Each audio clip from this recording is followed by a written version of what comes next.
Hi folks, how's it going? Hope we're all well. You're very welcome to another Saturday session here of Junior Cycle History with ExamRevision.ie. So in this lesson, we're going to look at the American Revolution. Okay, so as Junior Cycle History students, we must examine the causes, course, and consequence of one revolution in pre-20th century Europe and or the wider world. So you need to do one revolution. Now, in school, you may have done the French Revolution. Okay, now that's fine, but this video is going to focus on the American Revolution. You only need to do one, remember. Okay, so there's no need to study two revolutions. Okay, so as usual, we're going to look at an exam question from the topic. We're going to cover the entire American Revolution, and then we're going to have a stab at answering that exam question at the end. So here we have an exam question that was actually on the 2022 Junior Cycle History exam paper in June. Okay, so part A, name a revolution you studied from pre-20th century Europe or the wider world. So part A was worth 3 marks. So simply for naming your revolution, you got 3 marks. So in our case, we would say the American Revolution. Okay, part B then, write an account of the causes and or consequences of the revolution you've studied. So very important we understand the wording there. So the causes and or the consequences. So basically what that means is I can write this account on just causes, okay? I can write it on just consequences, or I can write it on a combination of both. Okay, so what we're going to do is we're going to answer towards the end of the lesson, and we're going to answer on a combination of both. Okay, but you can do it whatever way you want.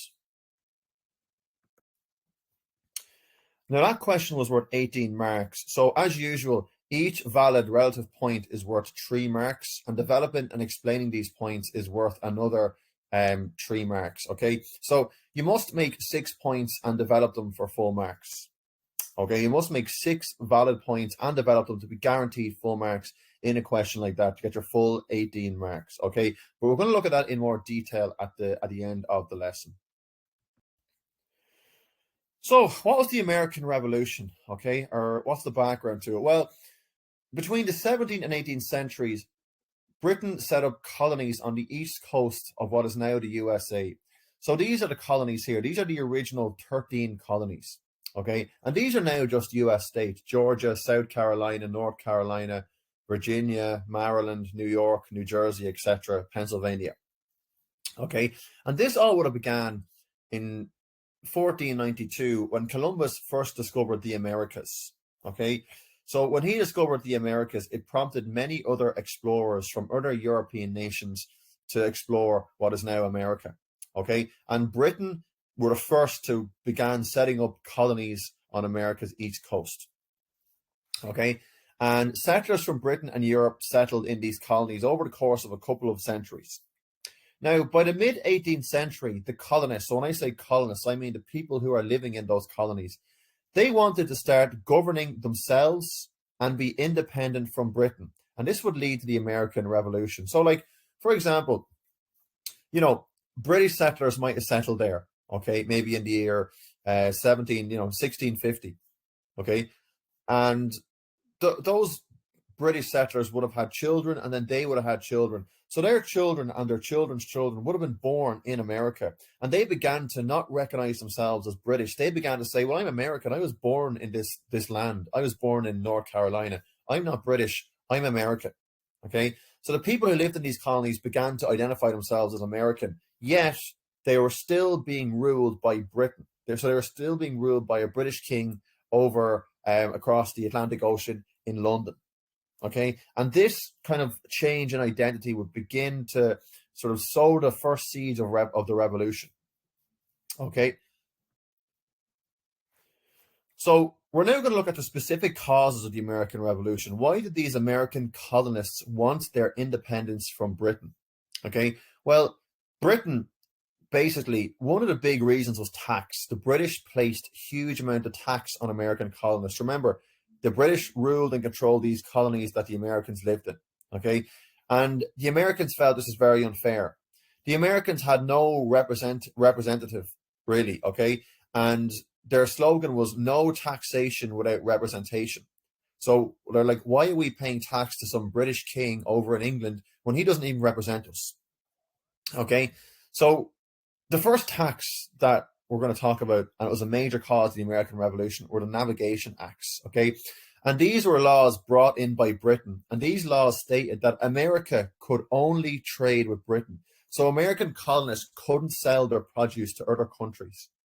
Okay, now what's the problem with that? Well, if you're told you can only sell your products to one country, that country knows this, and they're not going to pay you a very good price because they know, well, it doesn't matter what I pay you, you cannot go to anybody else. So the Navigation Acts caused economic hardship as Britain did not pay a fair price for the American produce, and the Americans could only trade with Britain. They couldn't say, well, no, I'm going to go and trade with France, or I'm going to go and trade with Spain, because the Navigation Act stated that it was a severe crime to trade with any other nation except Britain. So this began to cause anger and economic hardship in America. The second major cause of the American Revolution was the Stamp Act of 1765. And the Stamp Act was basically a tax on all printed and written documents. These include letters, newspapers, wills, and bills. Also, things like dice and playing cards were included in that. Now, this is back in the 1700s, before you had, Snapchat and WhatsApp and email, etc. So communicating was always done by letters. So every time you sent a letter to somebody, you had to pay a tax on it. Okay, as well as that, other written documents, newspapers, for example, everyone got their news through newspapers. You had to pay a tax on that. Wills and bills, playing, like, for entertainment, people would usually play cards. They might play games with dice. Again, there was no PS5s back then, so that was the big form of entertainment. And again, they had to pay a big tax on all these items because of the Stamp Act. And again, like the Navigation Acts, it just caused severe economic hardship for American colonists. And again, it just created more and more and more anger. Okay, more anger towards America, towards Britain from the American colonists. And again, it's the idea of no taxation without representation. We are being taxed by a government that does not even properly represent us. They're over in England. A third major cause of the American Revolution occurred in March 1770, and this was the Boston Massacre. Okay, and the Boston Massacre was basically the roots of the Boston Massacre are protests. So it occurred obviously in Boston, and what happened is there was protests. There was protests around Boston because of tax, because the American people were unhappy that the British taxed them so heavily. And what happened was, basically, the true story of what happened is American protesters began throwing rocks at British soldiers, okay, also known as redcoats because they wore a red uniform. And British soldiers, in retaliation, fired shots on a crowd of the angry protesters, and 5 people were killed. Okay. Now, this was used as a propaganda tool by American colonists, and it helped to gain support for an American revolution. So American colonists sort of exaggerated and lied about what actually happened. The American colonists sort of said that, oh, well, the British soldiers kind of got down on one knee and prepared to fire on us. Okay, it wasn't like an act of self-defense. So it helped to drum up support for the American Revolution. Okay, and yeah, it was a very, again, propaganda. There was newspapers. There was a famous woodcut done of the Boston Massacre, and this was distributed around the American colonies, and it just created more and more anger towards British rule. The fourth cause of the American Revolution is the Boston Tea Party. Okay, so basically, in the 1770s, the British placed yet another tax on tea, and this was called the Tea Act. Okay, now people drank lots of tea in America. They loved tea. Now, there was one company that did not have to pay this Tea Act tax, and surprise, surprise, this company was a British company, and they are known as the British East India Tea Company. Okay, so American tea suppliers were very annoyed at this. Why do we have to pay a heavy tax while the British companies don't? Okay, so they decided to do something about it. In December 1773, an American group, they're political activists, and they call themselves the Sons of Liberty. Okay, they boarded a ship in Boston Harbor, and the ship belonged to the East India Tea Company, and they dumped 342 crates of East India Tea Company tea into Boston Harbor, totally destroying the tea. And this became known as the Boston Tea Party. Okay, and this was again a protest against British tax, the Tea Act. All right. Now, you'll notice here, this is a famous picture of the colonists, the Sons of Liberty, dumping the crates of tea into the harbour. They dressed up as Native Americans to kind of conceal their identity, so no one would be able to see them, okay, or see what they look like. Now, a major knock-on or effect, or I suppose thing that the British did in response to this is what we're going to look at in our next slide. Okay, and this was caused yet more anger among American colonists. So, in response to the Boston Tea Party, Britain closed the harbour in Boston, and they put the city under military rule. So the harbour was closed, so that meant Americans could not trade whatsoever. And the city was put under military rule. So basically, there was a strict curfew brought in, and British soldiers could stay in Bostonians' houses. Okay, and these became known as the Intolerable Acts because the Americans wouldn't tolerate them. These are intolerable. Okay, and this was yet another cause of the American Revolution. Now, famous image here I want to show you. So here we have a man covered in feathers. So he is a tea tax collector. Okay, and the guys with him are Americans. What they used to do is they used to get tea tax collectors, cover them in tar and feathers, and force them to drink tea as like a humiliation. So again, that was another method that the Americans used to protest against tea. Okay, tea tax.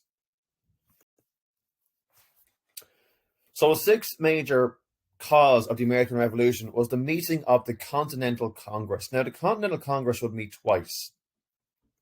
Okay, but the first meeting was significant because it was a meeting of representatives from the 13 colonies on how to decide to resist British rule. Now, important to note, representatives from the colony of Georgia did not go to the first meeting of the Continental Congress because they traded well with Britain and had a good relationship with Britain. Okay, so the Continental Congress was very significant. Why? Because they debated whether they should go to war or simply boycott British goods. Now, some of the colonist representatives wanted to go to war. They feared, I suppose not fear, but they said the only way we're going to get the Brits out of America and be independent from their rule is by an armed revolution. Simply boycotting their goods won't be enough. Okay. Now, other representatives were against this. They were afraid. They were afraid of going to war against Britain. They're one of the strongest and largest and most powerful empires in the world. They had a very strong military, and they believed that, you know, it's going to be very hard to go to war against Britain. Now, one thing that would be in America's favor if a war did break out was geography. Think of Britain. Like it cost about 7 hours to fly from Britain to America now. So think back then how long it would have taken. Obviously, no airplanes back then in the 1700s to sail. You'd have to sail soldiers and reinforcements to America. So it would take a long, long time. Okay, so that was one thing the Americans would have had on their side. Okay, but the Continental Congress kind of split the colonists. Some said we're going to go to war. Others said no, we'll boycott British goods. So now we're going into the course of the American Revolution. Okay, so if you'll remember, in the previous slide, we mentioned that the Continental Congress, like colonists couldn't really decide on what best to do to resist British rule. Some believe going to war was the right decision. Others believe we should just simply boycott British goods. Well, the American War of Independence or American Revolution would eventually break out in April 1775. So a group of Americans began arming themselves, and they called themselves militiamen. Okay, now they were not a properly organized military at this stage, so they just called themselves militiamen. And what basically happened was we had two battles in places called Lexington and Concord. So British soldiers led by a man called General Gage, okay, they went to Concord, a town called Concord just outside Boston. And the reason why they went there is because they had heard rumors that the American militiamen were stockpiling weapons there. Now, an American called Paul Revere rode on ahead on horseback. He was in Boston and he saw the British soldiers, marching from Boston in the direction of Concord. And Paul Revere rode ahead to warn the American militiamen that the British were coming, so to get ready for an ambush. Now, on the way to Concord, the American militiamen ambushed British soldiers at a town called Lexington. Now, this first ambush did not go well for the Americans, and 10 Americans were killed and 8 captured.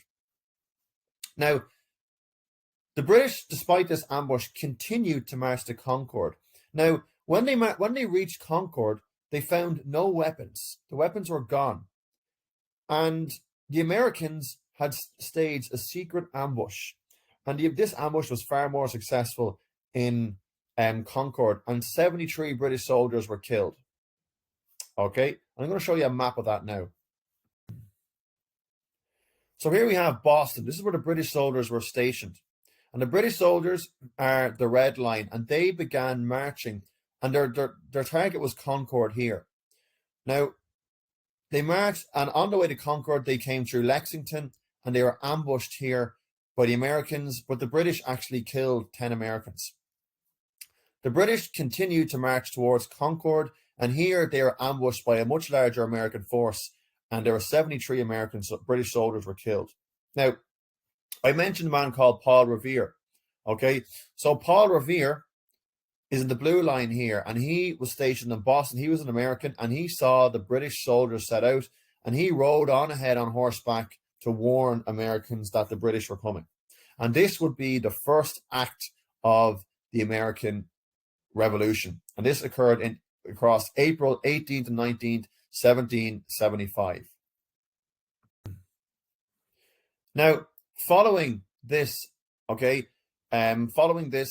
April 1775, the battles of Lexington and Concord, the Continental Congress decided to meet a second time in May 1775. And this time they decided that a war was the only way to get independence from Britain. So all the colony representatives unanimously agreed on this. We must go to war. And they chose this man here, George Washington, as the leader of the American military. So the Americans were now going to organize themselves into a proper military. Okay. Now, George Washington, we'll see later, he plays a very significant role in this and will play another significant role in later American history. Okay. Another man called Thomas Paine wrote a special pamphlet called Common Sense. And this was widely spread throughout the colonies. Now, Thomas Paine argued for independence. Okay. He argued that we need independence from Britain and the creation of a democratic republic like we have in Ireland. Okay. And again, this was a pamphlet, and it was written in kind of basic, understandable language and spread throughout the colonies. Again, Americans were still going to be reluctant. They were going to be reluctant to go and fight for independence against Britain. So that's why he spread this, to try and convince Americans that we deserve independence from Britain and America deserves a democratic republic and to be free from British rule. So later on, okay, in 1776, August 1776, the Declaration of Independence was signed by the Continental Congress, and it was signed in Philadelphia in Pennsylvania. And this declaration established a revolutionary government. And it also announced independence for the USA from British rule. Okay. Now, like this is only Britain obviously didn't recognize this. This is the Americans declaring their independence. They would still have to physically fight and revolt to get Britain out of the US. Okay. Now, for those of you who follow basketball, you may know of a team called the Philadelphia 76ers. Okay. And the Philadelphia 76ers are named after this because the Declaration of Independence was signed in Philadelphia in 1776. Okay, again, what did it do? Well, it established a revolutionary government and announced independence from Britain for the US. Okay, so now we're going to look at some of the key battles that took place over the course of the American Revolution. So, over the next number of years, the British and American Continental forces fought in a number of key battles. The first major key battle occurred in June 1775, and this was called the Battle of Bunker Hill. This took place in Boston. Now, the Battle of Bunker Hill, while it was a victory for the British, okay, the British still experienced severe casualties. So basically, American colonists occupied a hill called Bunker Hill in Boston, and the British kept sending waves and waves and waves of soldiers, and many British soldiers were killed. Now, they did eventually capture Bunker Hill from the American colonists, but the British experienced huge losses. And what this battle taught the Americans was that the British were stubborn. The British were willing to suffer severe losses, to gain victory in battle. Okay.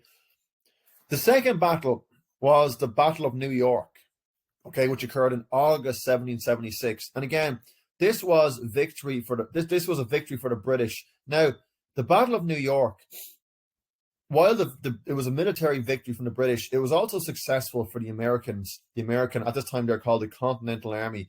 So the American Continental Army managed to retreat up the Hudson River. They retreated from Manhattan up the Hudson River, and they basically saved a lot of their forces. So George Washington managed to save a lot of his army by retreating away from the British forces. Okay. The next battles we have were the battles of Princeton and Trenton. And these occurred in December 1776 and January 1777. Now, these were victories for the Continental Army. And these were major, I suppose, victories in that these battles convinced many people to join the Continental Army because they were probably the first major victories for them. So many people signed up and joined the Continental Army, okay, on the back of the battles of Princeton and Trenton, because people began to see the Continental Army is capable of fighting and defeating the British Army, okay. We also have the battles of Philadelphia, which occurred in 1777. There was many Philadelphia battles which had various different outcomes. So guys, just going to show you here. So this is a very famous picture from the Battle of Bunker Hill. So that's the American colonists occupying Bunker Hill. Again, it's an area of high ground around the city of Boston. Now you'll notice that the American colonists or the American Continental Army, they're all wearing different types of clothing. So at this point, they didn't really have official uniforms. Okay, they didn't have uniforms. They were kind of a ragtag military force wearing their own clothing.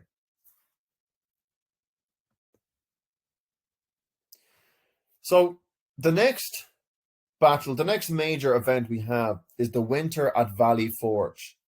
And this is very, very significant.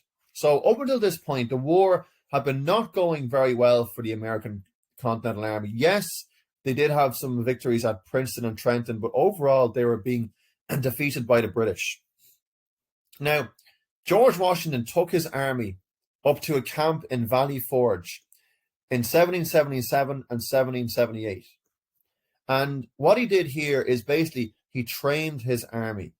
He trained his army to basically become an effective fighting force.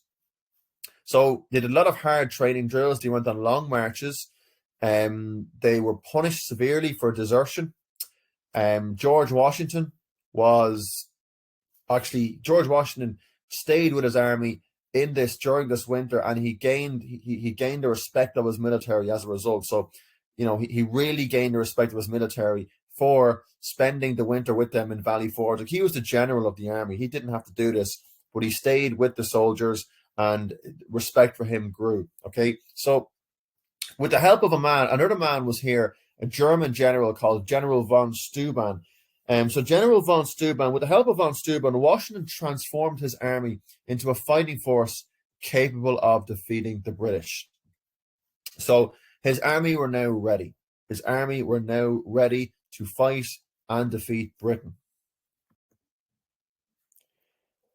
In 1779, another major significant event happened. The Spanish and French both joined the revolution on the side of the Americans.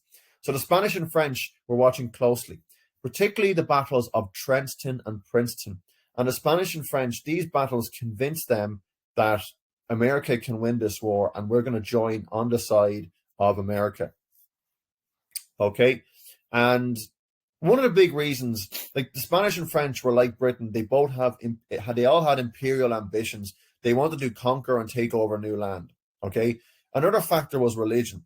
The Spanish and French were predominantly Catholic, whereas the British were predominantly Protestant. So that was another reason why another reason for them being enemies, I suppose. Okay. And with Spanish and French help, the Americans finally defeated the British in a decisive battle in Yorktown, Virginia in 1781. So the final battle of the war would be at Yorktown, Virginia. Okay. So with the help of the French, American forces surrounded and defeated British forces. So particularly the French Navy was vital here. Okay. They were totally encircled by French and American forces, and the British had no chance to surrender or basically experience annihilation. And as a result, 7,000 British soldiers surrendered. So a huge number. And the American Revolution was now officially over.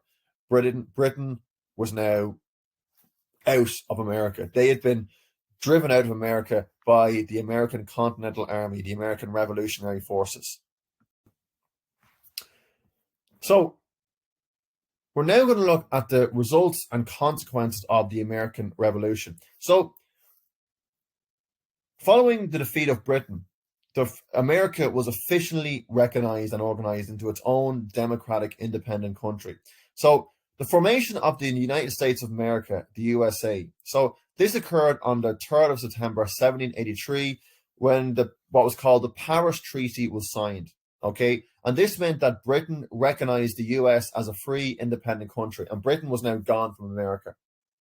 Okay, so these 13 American colonies were now going to be a free, independent, democratic, Republican country.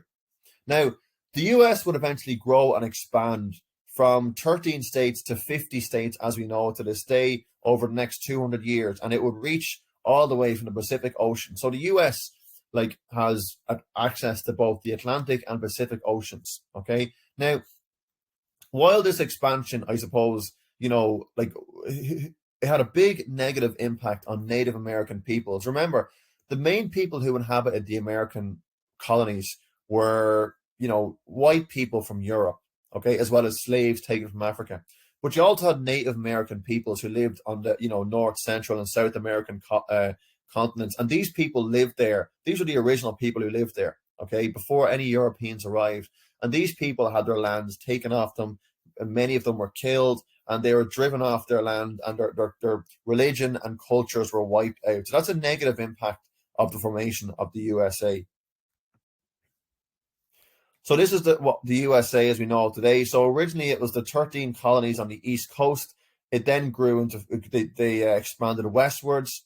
It grew to 50 colonies in total, and that includes the Hawaiian Islands in the middle of the Pacific Ocean and Alaska, which was later purchased off the Russians in the 1800s. So the next results and consequences of the American Revolution is inspiration.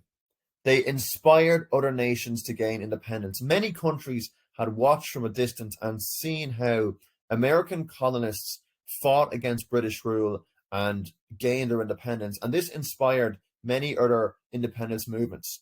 So, for example, one of these is a local example. The 1798 rebellion in Ireland was heavily influenced by the American Revolution. So this man here, Theobald Wolfe Tone, he was one of the leaders of the United Irishmen who kind of organized the 1798 rebellion.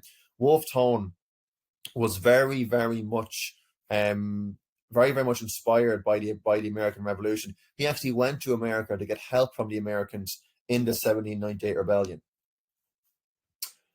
A third I suppose, impact and consequence of the American Revolution was it would lead to the French Revolution in 1789. So we know that the French went to help the Americans during the American Revolution. Now, going to war is expensive. So to pay for this help, the French government heavily taxed the French people for the involvement in war. Okay. Now, this created severe economic hardship in France. And it was one of the reasons which led to the French Revolution in 1789. So the French were not only inspired by the American Revolution, but, the American Revolution directly kind of caused the French Revolution because the French were heavily taxed to pay for the involvement in helping the Americans. And this caused severe economic hardship for many French people.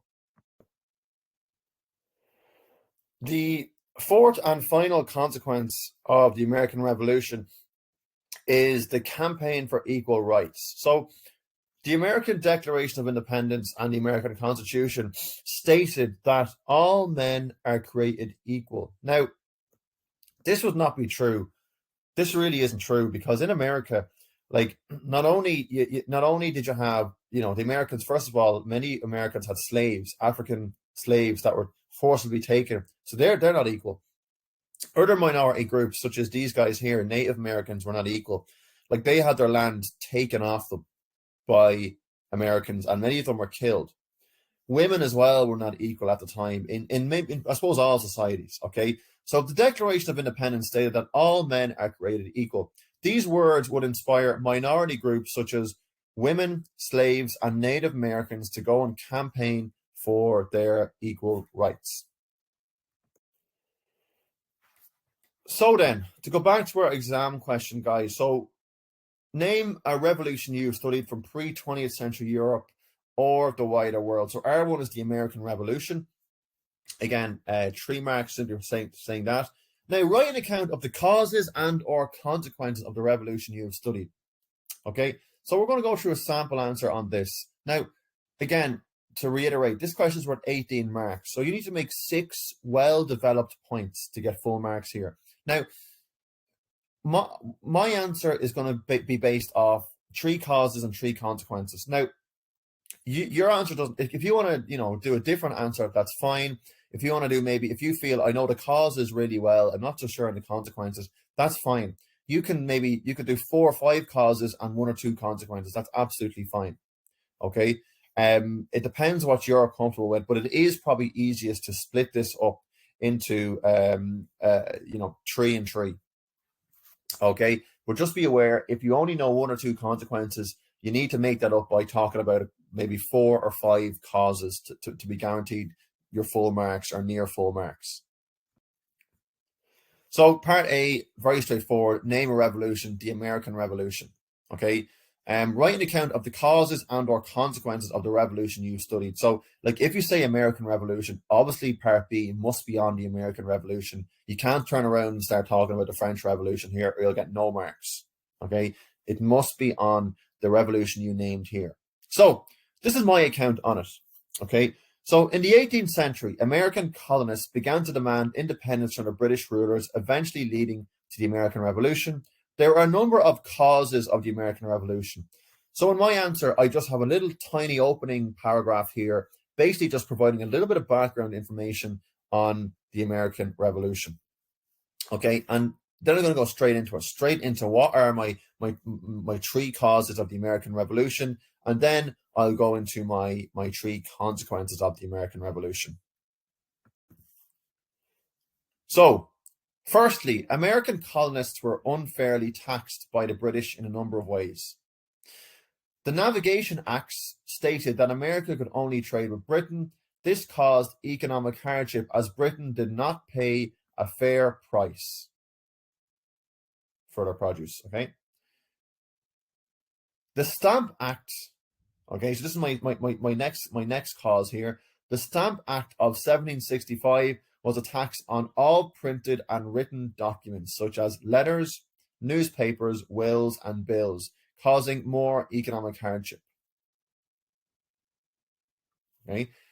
My final cause then. In March 1770, the Boston Massacre occurred. British soldiers fired on a crowd of angry protesters in Boston. 5 people were killed. This was used as a propaganda tool by American colonists and helped gain support for the American Revolution. Okay, so that's my 3. I've gotten full marks so far in the first half of this answer.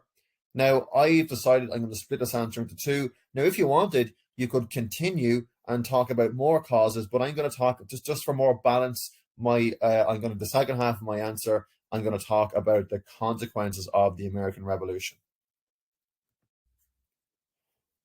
So the American Revolution also had many impacts and consequences.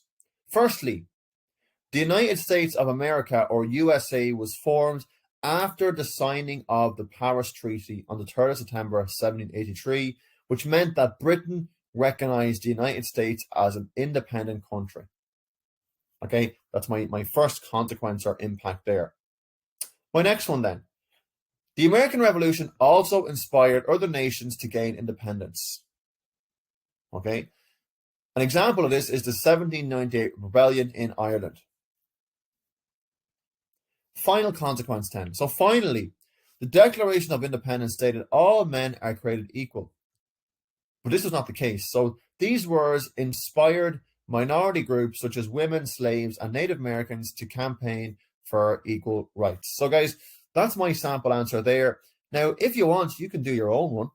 Okay, that's absolutely fine. But that's my own there on the causes and consequences of the American Revolution. Now, that question may come up. It might talk about the causes and course of the American Revolution. So for that, guys, you're just changing it. You're going to give 3 or 4 points on the causes of the American Revolution, and then a couple of points on the course of the American Revolution. So you might mention 2 or 3 of the battles. You might mention, for example, the Second Continental Congress. You might mention, for example, the winter in Valley Forge. Okay, or it could say talk about the course and consequences of the American Revolution. And again, you're talking about some of the key battles, the Continental Congress, Second Continental Congress meeting, Valley Forge, and then you're talking about your consequences like we have in front of another Saturday session here of Junior Cycle History. Hope it was beneficial to you. Thanks for tuning in, and we'll see you again shortly.